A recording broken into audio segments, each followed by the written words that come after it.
Olá, bom, hoje então a gente conversa um pouquinho sobre este livro incrível chamado Chove nos Campos de Cachoeira, de Dalcídio Jurandir.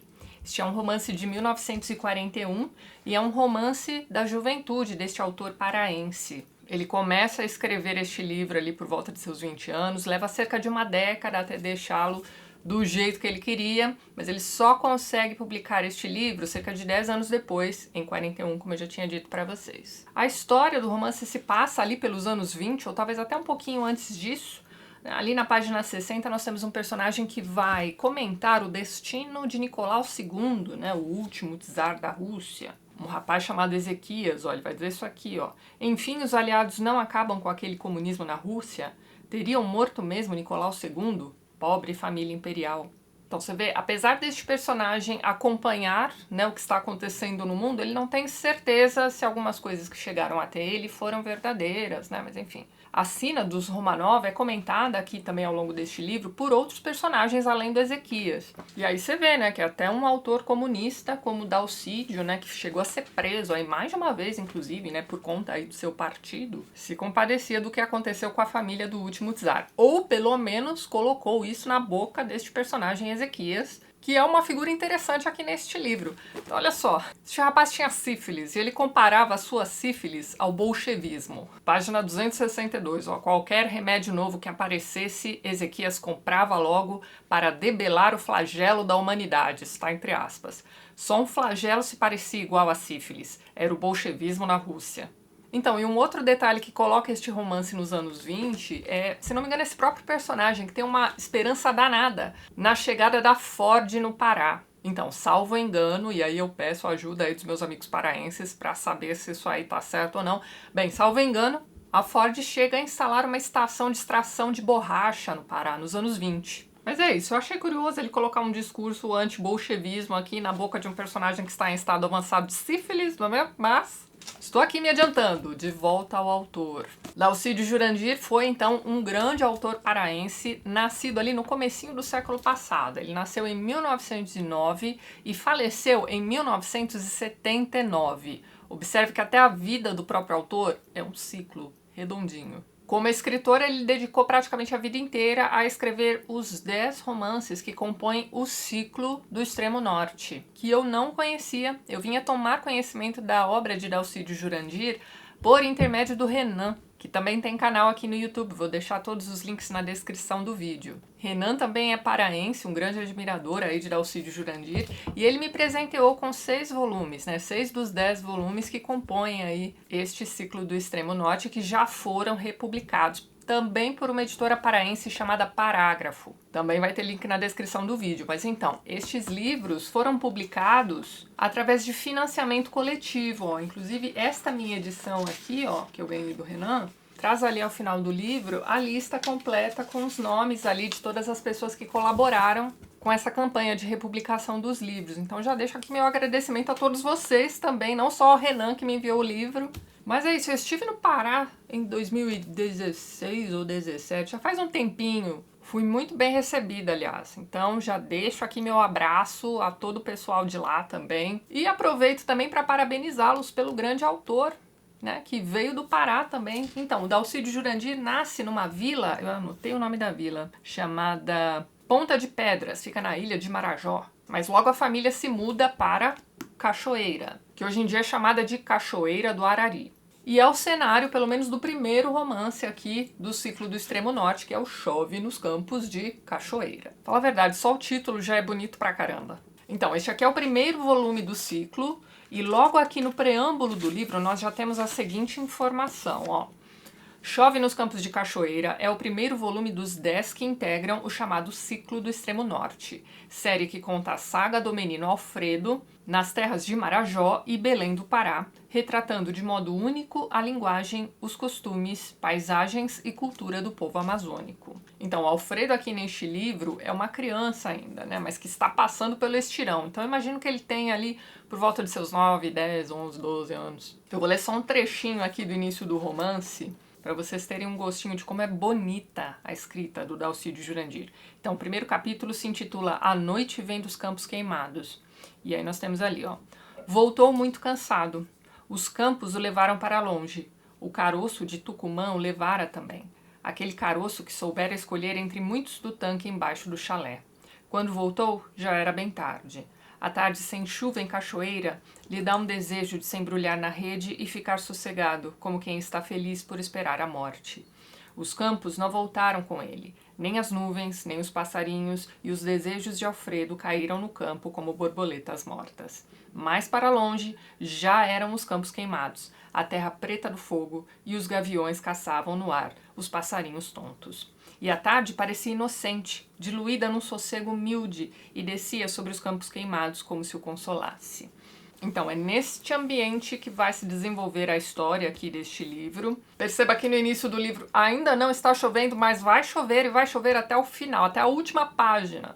E esse caroço de Tucumã aqui vai acompanhar esse menino ao longo do romance todo. E é um caroço que ele perde em alguns momentos, vai procurar com uma certa angústia também, porque ele bota uma esperança meio doida nesse caroço de Tucumã. É como se fosse ali um talismã para ele. Então, e esse caroço vai sumir, vai ser encontrado, vai reaparecer, vai sumir de novo em diversos momentos aqui ao longo da história. Fiquei curiosa para saber se esse caroço vai aparecer nos próximos volumes também, mas então. Nesse primeiro capítulo nós somos apresentados ao Alfredo.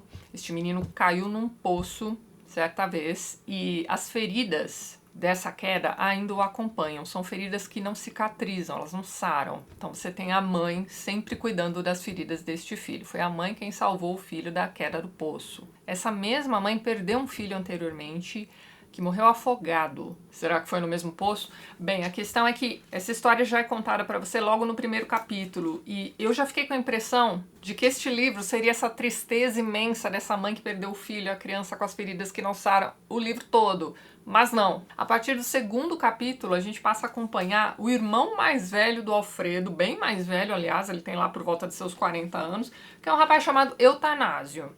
Eutanásio frequenta o prostíbulo da cidade ou algo assim, e ele acabou de contrair uma doença venérea. Provavelmente sífilis, né? Lembra que eu comentei com vocês que tem um outro rapaz aqui nessa história que está com sífilis, mas já em estado avançado bem. Eutanásio ainda tem esperança de se tratar. Então aqui no começo deste segundo capítulo, nós temos esse rapaz procurando meio que a curandeira ali do lugar, uma senhora chamada Dona Gemi. Mas ele não quer ser examinado, ele tá sem jeito. Ele não quer que ninguém saiba exatamente o que é que ele tem, mas ele tá procurando ajuda. Então tá lá ele, olha só. Quando ele chega, a Dona Gemi entende o que ele tem, e aí ela começa a dizer algo do tipo, isso é coisa da mocidade, né, pra tentar acalmá-lo, né, e ele vai dizer isso aqui, ó. Mas minha senhora, não me diga que mocidade é isso mesmo. Não me diga semelhante coisa, porque eu estouro, minha senhora. Estou hipocondríaco. A senhora sabe o que quer dizer essa palavra, hipocondríaco? Aí a Dona Gemi responde, não, seu Eutanásio. E ele responde, quer dizer que eu não admito que ninguém me diga mocidade é isso mesmo. A senhora compreendeu bem? Nesse ponto do livro, eu já tava rindo de nervoso. Sabe aquela risada que você solta lendo Dostoiévski? A vida do personagem é uma desgraça só, mas tem alguma coisa ali que você acaba rindo, né? E você sabe que é errado. Aí tá, você vai acompanhando aí o Eutanásio e dali a pouco você tem isso aqui, na página 56. Não tem dinheiro. Sua vida sempre foi marcada por esse epitáfio. Não tem dinheiro. E aí tá em negrito, separado aqui no texto. Mas é isso, ele tem 40 anos, é desempregado, depende do pai, viveu um tempão em Belém, mas voltou, não tem tanto tempo assim. É um rapaz estudado, ele usa palavras difíceis como hipocondríaco. É ele quem escreve as cartas de amor que os vizinhos mandam ali pras namoradas, né? Esse tipo de coisa. E tem uma dívida imensa na praça, né? Mesmo porque ele não tem dinheiro. E por mais que a gente saiba desde o preâmbulo que o grande personagem aqui de todo o ciclo do Extremo Norte é ali o Alfredo, pelo menos aqui neste primeiro volume eu fiquei com a impressão de que o personagem principal é o Eutanásio. É ele quem transita pela vila, é ele quem conversa ali com as diversas pessoas dos diversos núcleos de personagens. O menino com o caroço de Tucumã vai aparecer pontualmente aqui nessa história.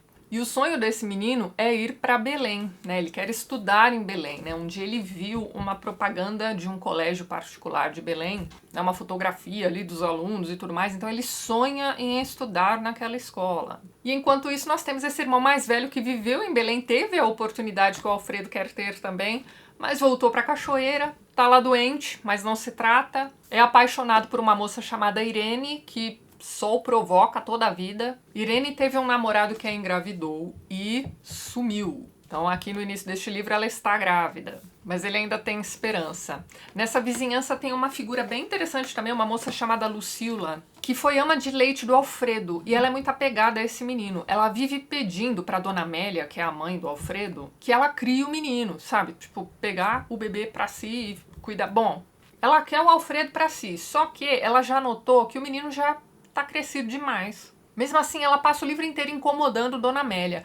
Aparentemente, ela sabe de alguma coisa que incomoda a Dona Amélia. Então ela sabe que Dona Amélia perdeu um filho, né, antes de Alfredo, um garotinho que morreu afogado, e ela deve culpar Dona Amélia pela morte desse menino. Ela quer o Alfredo para si porque ela quer proteger aquela criança. Mas a questão aqui, além de Dona Amélia obviamente não querer dar o próprio filho para ama de leite, é que Lucila é a doidinha da vila. E aí você tem o núcleo de uma outra família, que tem ali uma moça chamada Raquel, que é apaixonadíssima por Eutanásio, que é apaixonado por Irene, então ele a despreza, mas tá. Raquel tem uma parente chamada Bita, que é a moça falada da cidade. Ela já teve 3 noivos e todos os 3 desistiram dela por conta de sua fama.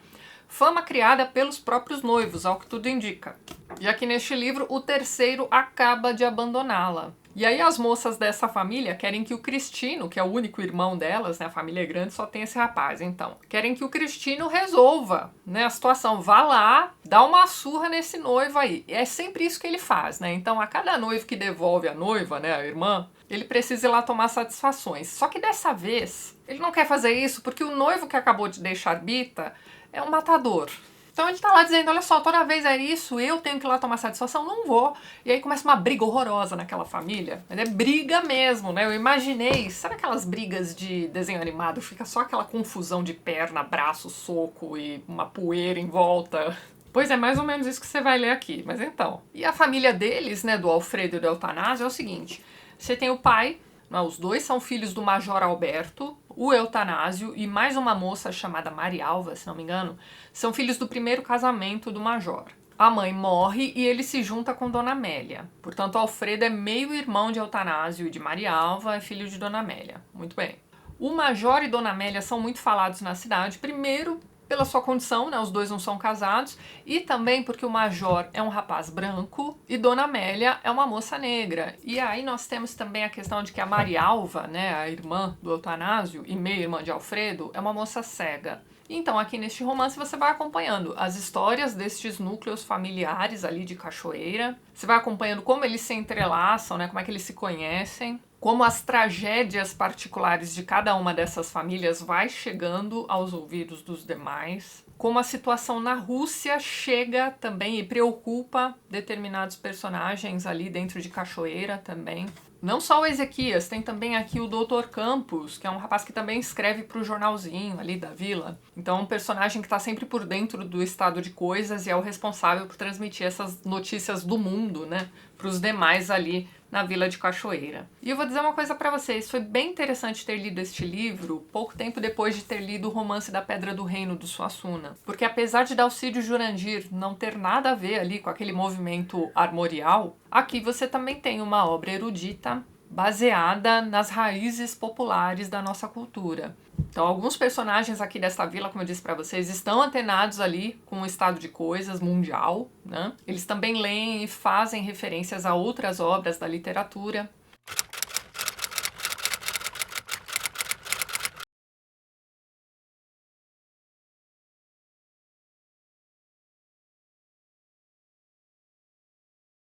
Então eu mesma tenho um pouco de receio de usar o termo romance regionalista, né? Porque me parece que a gente está reduzindo um pouco a obra. E eu mesma não me lembro de ter visto ninguém se referindo a autores de São Paulo ou do Rio de Janeiro como autores de obras regionalistas. Mas vai lá, em se tratando de histórias do Brasil profundo, eu diria que este livro aqui está num meio termo. Então vamos lá.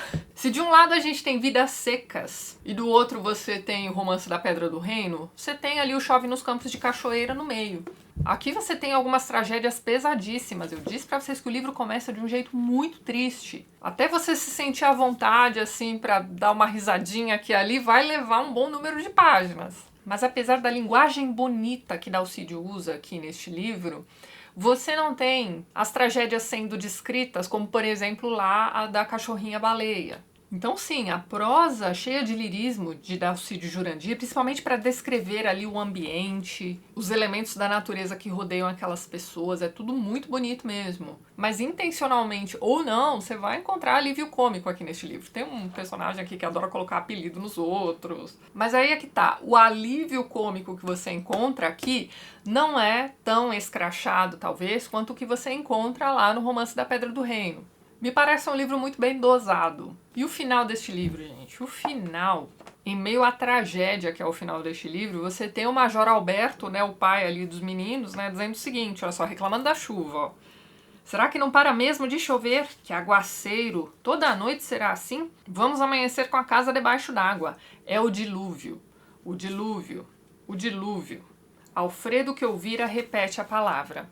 O dilúvio. Ainda não pudera dormir. Era chegar o inverno e Major gostava de repetir. 40 dias e 40 noites.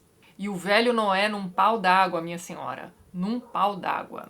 Então é isso, o autor vai pintando, né, esse quadro final deste romance, que é um final triste pra caramba, mas ele vai colocando alguns elementos assim que vão dar uma certa leveza. Enquanto isso, você tem o carocinho de Tucumã sendo perseguido pelo menino. Então, o carocinho que aparece na primeira página vai aparecer na última também. Olha, é um livro que me deixou bastante impressionada. Você tem a questão dos nomes dos personagens aqui, que também me chamou a atenção. Eutanásio, né, para este personagem que a gente vai acompanhar aqui praticamente durante todo o romance, e que está doente, mas não está se tratando. Você tem uma prostituta também com uma situação muito complicada, né, chamada Felícia. Então você tem alguma ironia colocada aqui neste livro, que é tratado com muita naturalidade por esses personagens. É uma situação periclitante em que eles vivem. Mas é uma vida que segue, sabe? Eles não ficam se lamentando pelos cantos, né? Eles identificam aquelas tragédias e, como eu disse pra vocês, é tudo muito pesado aqui, mas tratado com uma certa leveza. Que livro, pessoal! Fica aqui a recomendação forte a todos vocês. Como eu já havia dito, eu vou deixar o link da editora Parágrafo na descrição do vídeo. Vocês conseguem encontrar os livros físicos através da editora. Quem prefere ler em e-book, os e-books também estão disponíveis na Amazon. Não é à toa que este livro foi premiado.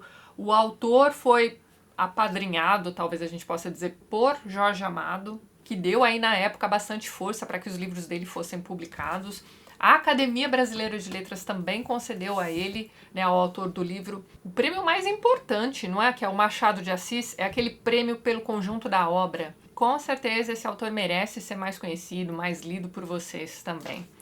Mas é isso, pessoal. Reforço aqui a dica e antes de encerrar este vídeo, gostaria de mais uma vez agradecer a todos os apoiadores do canal. Vocês estão vendo os nomes de todos eles aqui ao lado e na descrição do vídeo você também encontra os links para os perfis literários do pessoal que apoia o canal e que também produz conteúdo sobre livros, aqui no YouTube e no Instagram também.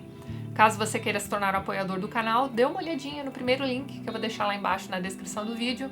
E é isso então, a gente se vê nos próximos vídeos do canal, um beijo grande e até mais!